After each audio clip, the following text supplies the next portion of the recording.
Se você gosta de viagem e gosta de livros, esse vídeo é pra você, porque eu vou te mostrar alguns dos meus livros de viagem favoritos, aqueles que você termina de ler e já quer fazer as malas e partir pra próxima aventura. Oi gente, o meu nome é Alissa e normalmente eu falo de viagem aqui no YouTube, mas antes de comprinhas em viagem, porque eu não sou de ferro, mas normalmente de viagens. Porém agora com a pandemia eu resolvi falar também um pouquinho sobre livros. Primeiro porque eu amo ler, é algo que eu amo. E segundo porque eu acho que livros também são uma ótima forma de a gente conhecer outras culturas e outros países, né, quando eles não se passam no Brasil, então dá pra gente conhecer muita coisa legal através de livros. E eu, sim, faz um tempo que eu me pergunto por que eu ainda falo de viagem, por que eu falaria de livros, uma coisa que tem, sabe, tem a ver, tem, mas é tanto assim. E eu concluí que uma coisa que eu realmente gostaria com o meu conteúdo, eu não quero ficar aqui só criando conteúdo à toa, mas eu realmente gostaria de fazer que as pessoas tivessem um pouquinho mais de empatia. Eu acho que é uma coisa que a gente tá precisando muito. E eu acho que uma forma da gente conseguir esse tipo de coisa, de conseguir desenvolver a nossa empatia, é sendo exposta a situações diferentes, culturas diferentes, que a gente não tá acostumado, e ver que nem sempre o que a gente pensa é só o certo ou o errado, ou a nossa maneira é a certa e errada. E eu acho que tanto viajar quanto ler livros que são sobre outras culturas, outros tipos de situação que a gente nem imagina, eles ajudam muito nisso. Então, depois de refletir assim bastante sobre o que eu queria fazer com o canal, se eu ainda queria falar de viagem, confesso que eu tava um pouquinho assim, não aguento mais isso. Mas eu acho que essa junção de livros com viagem, de conhecer outras culturas, da gente conseguir ver um pouquinho assim além da nossa bolha, ver o nosso redor, sabe, além disso tudo, ter um pouquinho mais de empatia pelas coisas que estão acontecendo. Eu acho que é isso que eu gostaria de trazer, assim, então vou falar mais sobre livros aqui, vai continuar tendo conteúdo de viagem, óbvio, porque assim, acho que a experiência prática de estar ali vivendo uma situação é difícil de substituir, mas eu acho que livros também são uma ótima forma da gente desenvolver a simpatia e conhecer um pouquinho mais do mundo. Então vai ter bastante sobre livro, além dos livros clássicos infantil juvenil que eu já fiz aqui, os vídeos tipo Crepúsculo e Hunger Games, os novos. Eu não consegui me conter. Então assim, vai ter bastante coisa assim, cultural, etc. Mas às vezes vai ter esses livrinhos infantil juvenil porque eu amo, ok? Só vamos nisso. E aí hoje, pra começar, eu trouxe o tema que dá pra casar mais viagem com livros, que é livros de viagem. Assim, eu tenho livros que eu absolutamente amo de viagem, inclusive o primeiro livro dessa lista é o mais óbvio de todos, mas é de longe o que mais me influenciou a viajar. Acho que se eu não tivesse lido eu nunca teria feito meu primeiro intercâmbio e depois viajado um monte. Então, realmente, livros de viagem pra mim são um negócio eu amo muito e eu acho que todo mundo deveria ler, especialmente agora, nesse momento que a gente sabe que não dá pra sair, a gente tá numa pandemia, não dá pra ir viajar. Então acho que livros nesse momento são ótimos e tem alguns livros de viagem que são assim, ó, você aprende muito, você dá vontade de sair de casa e fazer as malas no mesmo momento, então acho que vale super a pena ler. Enfim, tem livros que eu acho que são maravilhosos, que assim, inspiram a gente aprende, a gente cresce de ler o livro e aí a gente quer viver essas situações pra crescer ainda mais. Então acho que esses pra mim são os melhores tipos de livro. Tem vários da minha lista que eu adoro, mas eu separei os 5 mais... Os 5 que eu gosto... Não sei que eu gosto mais, porque tem vários que eu amo, mas que eu acho mais, assim, emocionantes e que mais me inspiraram e que eu acho que eu mais aprendi com eles. Vamos lá, vamos começar. Primeiro livro. Como eu falei, ele é um clichê. E eu li ele no começo da faculdade, que é Comer, Rezar e Amar. Caso você não saiba qual é esse livro ou nunca tenha visto o filme, o livro conta a história da Elizabeth Gilbert, é uma memória, foi ela que escreveu. E ela tinha acabado de se divorciar, ela estava muito infeliz e ela resolveu fazer uma viagem de 9 meses, passando pela Itália, onde ela ia aprender italiano, passando pela Índia, onde ela queria se conectar um pouco com a sua espiritualidade, e depois terminando na Indonésia, onde ela queria mais ou menos encontrar um equilíbrio entre viver, como ela viveu na Itália, e tá conectada consigo mesma, que nem ela estava na Índia. Então na Indonésia ela queria achar ali um equilíbrio. E eu sei que é super clichê, esse livro é super famoso, muita gente acha insuportável porque a autora, por algumas pessoas, ela tem tudo, basicamente ela tinha um casamento, ela era rica, o trabalho dela era ótimo, então não tinha porque ela ser infeliz. Mas o que eu mais gostei desse livro, especialmente porque foi um dos primeiros de viagem que eu li, foi que ela resolveu viajar sozinha por 9 meses, só fazendo o que ela queria.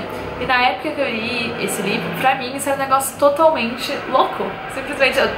Obviamente eu sabia que tinha mulheres que viajavam sozinha, mas eu era super nova nesse negócio de viagem, eu não tinha viajado praticamente ainda na minha vida, com certeza não sozinha. E eu fiquei fascinada com como ela simplesmente foi e ela não falou, nossa, é tudo maravilhoso. Acho que isso foi uma coisa que me ajudou muito na minha jornada, porque esse livro, ela não diz assim, nossa, tudo foi perfeito, foi maravilhoso, viajar sozinha é ótimo, nada de errado. Ela literalmente falava, meu Deus, hoje eu tô absolutamente sozinha, eu tô chorando na banheira, eu tô chateada, eu tô sentindo falta de não sei quem, do meu ex, porque teve vários ex no caminho, né? Então assim, do meu ex, daquela outra pessoa, e eu tô, sabe, sozinha aqui, eu não sei o que eu tô fazendo, não sei se eu tô feliz. Então eu achei o máximo ver isso, porque primeiro, eu podia sair sozinha, tipo, tava visível, então que eu também conseguia. E talvez não fosse aquele mar de rosas totalmente o tempo inteiro, mas eu tava pronta pra encarar isso aí também, se fosse. Então, esse livro me ajudou horrores a realmente sair de casa, viajar e... Não literalmente sair de casa, assim, né, me mudar. Mas, tipo, sair pra ir viajar. E até... Eu não sei até hoje se eu superei esse livro, eu reli ano passado, pro final do desafio do Pop Sugar. Mas, obviamente, não foi um impacto tão absurdo quanto foi na primeira vez, porque agora eu já viajei sozinha, então não foi um negócio chocante. E várias coisas que ela passou eu me identifiquei, porque, sim, viajar sozinha é ótimo, mas, né, nem sempre é aquele mil maravilhas que todo mundo fala, tipo, ninguém fala os defeitos, só fala as coisas ótimas. Então, eu achei muito legal. O segundo livro da minha lista é um pouquinho parecido, porque também é uma mulher viajando sozinha. Nesse caso, o livro é Livre, da Shadow Stride, muita gente pode conhecer como Wild. Tem até o filme, foi a Reese Witherspoon que interpretou a Cheryl. E no caso, no livro, ela tinha perdido a mãe dela tinha morrido muito cedo e ela tinha se divorciado, então ela tava se sentindo muito triste, deprimida, e ela resolveu que ela tinha que dar um jeito na vida dela, e pra isso ela ia fazer uma trilha de mais de 1000 milhas, acho que 1100 milhas, que era a Pacific Crest Trail, que passava, no caso ela passou pela Califórnia, pelo Oregon e chegou até Washington, no estado de Washington. Eu não tenho certeza se ela fez a trilha inteira, acho que tem quase certeza que não, mas ela passou por esses 3 estados. E basicamente o livro é descrevendo a travessia dela. Ela não tinha nenhuma experiência, ela não sabia que equipamento que ela ia precisar, ela não sabia nada. Ela simplesmente viu sobre a trilha em um livro, em uma loja esportiva, e resolveu que era isso que ela ia fazer. Então ela se preparou da maneira que ela, pesquisando e tal. O livro não é tão antigo, mas ela fez essa travessia há bastante tempo, então não tinha smartphone nem nada do tipo, era tudo lá, mapa no papel e tal. Então ela se preparou da maneira que deu e foi. E assim, é diferente porque no Comer, Rezar e Amar a Elizabeth está passando por vários países, né? E nesse caso a Cheryl tá só fazendo uma viagem pela natureza, fazendo a trilha. E eu achei absolutamente incrível que ela teve a coragem de fazer isso com uma mulher sozinha, uma trilha por 1000 milhas, então ela dormia sozinha, um monte de coisa nesse estilo. Então, pra mim, assim, especialmente a gente que é brasileiro, querendo ou não, a gente tem que pensar muito nessa questão de segurança. Então, pra mim, era um negócio surreal. E eu amei a descrição que ela fazia das coisas, porque não é um livro leve, não é um livro leve de ler, porque ela fala bastante sobre a morte da mãe dela, ela reflete sobre assuntos, sobre os arrependimentos que ela tem do divórcio dela também. Então assim, eu chorei muito, ok que eu choro vendo comercial de comida de cachorro, então assim, eu choro basicamente qualquer livro que eu leio. Às vezes eu choro vendo o primeiro Harry Potter antes de chegar em Hogwarts, já tô chorando, sabe? Então, choro por tudo.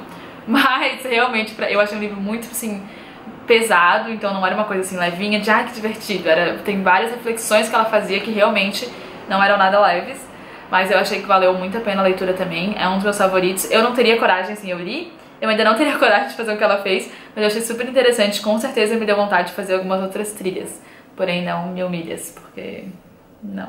O terceiro livro da lista é um pouquinho diferente, porque é um homem narrando, mas também é uma história verídica de algo que aconteceu, que é 100 Dias Entre o Céu e o Mar, do Amir Klink. E o livro é basicamente contando como foi a travessia dele, porque ele resolveu atravessar de um ponto da África. Eu vou pedir desculpa já, porque eu realmente não tenho anotado qual foi o ponto exatamente, e eu já li faz uns 2, 3 anos, então não tenho assim de cabeça.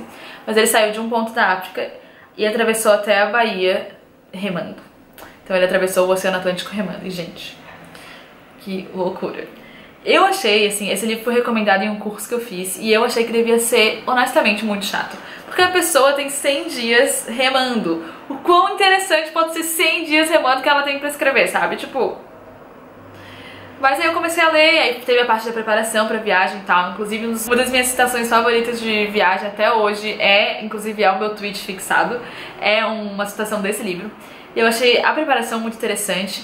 E, por mais incrível que pareça, não foi nem um pouco entediante ler sobre os 100 dias dele no mar. Porque a maneira que ele descreve essa jornada é tão, eu vou dizer mágico, porque pra mim foi isso, assim. Dava pra ver a história acontecendo, sabe? Do jeito que ele descreve, você conseguia ver as imagens na sua cabeça. Então, eu amei a escrita do livro. Obviamente, assim, a história não é tão emocionante no sentido de que você já sabe que ele sobreviveu, né? Que deu tudo certo, porque já é um caso conhecido. Mas mesmo assim, eu ainda me peguei lá torcendo, meu Deus, o que vai acontecer? Será que ele sabe? Mesmo sabendo que ele ia chegar no final, o que ia acontecer no meio da jornada, eu ainda tava super curiosa pra ler.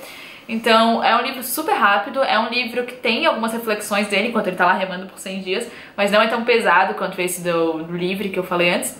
Então eu achei muito, muito bom pra quem quer começar, assim, que é algo mais leve, mais rápido de ler, porque esse livro também é um pouco menorzinho. Esse, assim, é É um amor, super recomendo. Fofo. Quarto livro da lista, eu já vou pedir desculpa, porque eu acho que não tem em português esse livro, acho que só tem em inglês. Mas eu não tenho como deixar de falar desse livro, porque ele é tudo, tudo. Eu amei esse livro. Eu li ano passado, foi o livro que eu li antes de reler Eat, Pray, Love, então eu tava assim muito nessa vibe de viagem. E o nome do livro é What I Was Doing While You Were Breathing, que basicamente significa o que eu estava fazendo enquanto vocês estavam basicamente se reproduzindo. E a Kristin, que é quem conta a história, ela é roteirista. Ela inclusive trabalhou em várias séries como How I Met Your Mother, umas séries mais famosas. E o que acontece é que ela normalmente tem 3 meses de folga e ela resolve viajar. E enquanto ela não arranja um namorado, um casamento e filhos, ela vai viajando, às vezes com as amigas, às vezes sozinha. E ela vai contando todos esses casos que acontecem nas viagens dela. E normalmente são aventuras românticas que ela tem. Então, tipo, caras que ela conhece nos países, histórias de amor que ela acha que encontrou o amor da vida dela, depois ela descobre que não. Mas é muito engraçado, porque como ela é roteirista, é roteirista de comédia, ela escreve de uma maneira hilária, na minha opinião. E eu lembro, tem um trecho que eu tirei foto do trecho, eu lembro que eu mandei pros meus amigos, que era sobre ela falando sobre ter lido Comer, Rezar e Amar em um momento. E ter odiado absolutamente a protagonista, porque a protagonista tinha tudo e ela só reclamava. E depois ela falou, mas eu também me identifiquei muito, porque eu tenho tudo na minha vida e eu só reclamo. E tipo, sim! Ai, sim! Então eu achei muito engraçado. E os casos que ela conta são hilários, inclusive ela passa pelo Brasil, então assim, as histórias do Brasil são loucas, são muito engraçadas. Ela vai bastante pra Argentina, ela foi 3 vezes, se eu não me engano, inclusive essa é a razão da Robin em How I Met Your Mother ter uma fixação com a Argentina, foi porque a Kristin tinha uma fixação com a Argentina e ela botou lá. Mas, gente, os casos são muito engraçados, eu não tenho muito além disso, porque seria spoilers. Mas se você quer algo bem leve, bem engraçado, se você sabe inglês, porque eu acho que realmente não foi traduzido para português, esse livro é muito, muito bom. E o último livro, o 5º livro dessa lista, é finalmente uma ficção, porque todo o resto era teoricamente memórias de vida real. Mas esse livro é uma ficção. E o nome é Next Year in Havana. E tem a tradução para português de Portugal, eu já vi na livraria aqui, que eu acho que é para até o próximo ano em Havana. Mas eu não tenho certeza se foi publicado no Brasil. Eu li em inglês, foi uma das escolhas da Reese Witherspoon do clube de livro dela, que são as escolhas são maravilhosas. Mas eu acredito que tem em português também, dá pra achar. A história é narrada, na verdade, de 2 pontos de vista diferentes, que é a Elisa e a Marisol. No caso, a Elisa, a parte dela é narrada quando ela é adolescente, e ela mora em Cuba e tá acontecendo toda aquela revolução, e Fidel Castro vai tomar o poder. E a família dela é muito poderosa e eles acabam tendo que fugir de Cuba. E a parte dela é contando os dias antes da família dela ter que fugir. E já na parte da Marisol, a Marisol na verdade é neta da Elisa, e o que acontece na parte dela é que a Elisa acaba morrendo. E o último pedido dela, já mais velha, né, ela pediu que as cinzas dela fossem espalhadas em Cuba, na casa onde ela tinha crescido. Então a Marisol, que sempre ouviu falar de Cuba, com toda a família dela falando sobre o assunto, ela resolve viajar pra lá e realizar o último pedido da avó dela. E ela tem que conciliar tudo que ela escutou de Cuba, o quanto era maravilhoso, o quanto eles amavam, com a realidade da coisa. Então assim, a história é ótima, é um romance, é fofo, é horrível e fofo ao mesmo tempo. E dá pra aprender, assim, bastante sobre o que aconteceu. Eu não sei o quão, obviamente eu não sei o quão verdadeiras são as informações, mas já deu, assim, eu não tinha nenhuma ideia absoluta da história de Cuba, então já deu pra aprender um pouquinho mais. E o que eu achei mais incrível, especialmente a parte da Marisol, porque quando a Elisa tá narrando, ela já ela mora em Cuba a vida inteira, então pra ela não é um negócio tão... Porém, quando a Marisol tá narrando, que é a primeira vez que ela vai pra Cuba, e ela descreve tudo de uma maneira, sabe, como ela imaginou que fosse e como é real, e apesar de, obviamente, ela ter algumas diferenças do que ela imaginava, a maneira com que ela descreve, a maneira com que a autora, né, descreve Cuba, gente, eu fiquei encantadíssima. Eu sempre quis ir por causa das praias maravilhosas, sempre vi foto de praia, mas da maneira que o livro descreveu foi um negócio assim, gente, tenho que ir, sabe? Ah, tá pra Cuba. Sim, whatever. Espero que sim. E pareceu incrível, pareceu... Obviamente, tem seus problemas, né? Não tô falando que tudo que acontece lá é maravilhoso, não tô falando que é um país horrível, não tô falando nada sobre o assunto nesse momento, tô só falando sobre o quanto esse livro me deu ainda mais vontade de conhecer mais ao fundo. Inclusive o livro já tem continuação, que daí é When We Left Cuba, que é a história de uma das irmãs da Elisa, da Beatriz. Não é mais sobre a Elisa ou sobre a Marisol, e se passa nos Estados Unidos, então assim, eu li, mas não achei...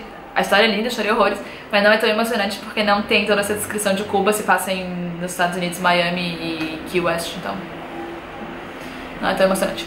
Mas esse do Next Year in Havana, se você tá querendo viajar pra Cuba, se você já foi, quer matar saudade, se você não conhece muito e quer conhecer, porque tem bastante parte da história lá, É incrível, eu acho que realmente vale a leitura e a edição. Minha câmera estava muito quente, ela desligou e eu espero, meu Deus, espero que tenha gravado todo o resto do vídeo.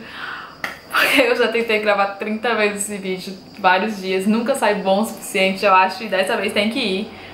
Vou postar nem que seja metade da lista. Vai. Mas eu espero que o que eu estava dizendo antes, que estava gravado, que tenha gravado, é que tem outras recomendações lá no blog. Eu vou deixar o link do post aqui na descrição desse vídeo. E aí, se você quiser ver mais algum livro, se você não gostou desse ou se você já leu todos eles, tem mais sugestões. E se você... Nesse momento já estamos assim... E se você gostou desse vídeo, se você ama livros de viagem também e eu não citei o seu favorito, por favor, deixa aqui nos comentários, porque eu com certeza vou querer ler pra gente discutir. E talvez, né, tenha uma parte 2 ou 3 ou 20 desse vídeo. E aí eu posso botar o seu livro lá depois que eu ler, porque eu amo livros de viagem e vou querer ler. Já tem vários na lista e eu tô pronta pra continuar. E basicamente é isso. Por favor, deixe seu comentário com o seu livro de viagem favorito, ou se você já leu algum desses, mas o seu favorito pra eu poder ler também. E é isso. Espero que você tenha gostado e até a próxima. Beijos!